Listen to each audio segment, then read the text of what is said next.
A mentally ill man falsely accused of theft. Now London Drugs is apologizing for how the incident was handled, and as Eric Rankin reports, reviewing its staff training. Andy Fiore is the first to admit he has mental health issues, a diagnosed paranoid schizophrenic who ended up on the downtown east side self-medicating with heroin. But Fiore has been clean for over 10 years and is now an acclaimed filmmaker, making documentaries about life on the street.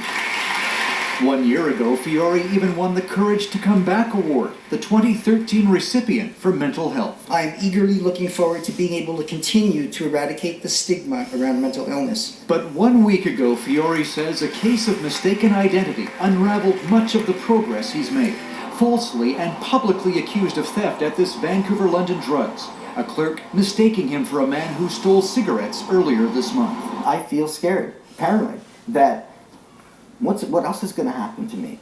You know, who's following me?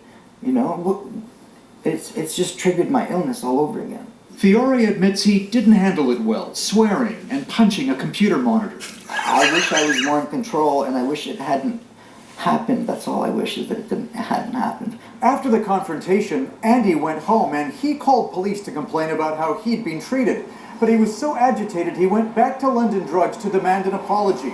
Before he could re-enter the store, he was arrested by a police officer, thrown in a paddy wagon, and charged with threatening the London Drugs employee. It's a tough situation. It's not who we are. London Drugs now says its employee was wrong to accuse Fiore of theft. Clearly, we insulted him and we wrongfully accused him of stealing. London Drugs has suspended the employee involved and is reviewing staff training. It tried to apologize to Fiore, offering him 3 bags of groceries, but the filmmaker says that was an insult. He can't concentrate on his latest film project because of his relapse. Put my life in turmoil, and I wouldn't wish this on anybody, not even my worst enemy. Despite the apology, Fiore still faces a July date on the threatening charge. He hopes it's thrown out so he can find the courage to come back again. Eric Rankin, CBC News, Vancouver. A family is in mourning in a couch in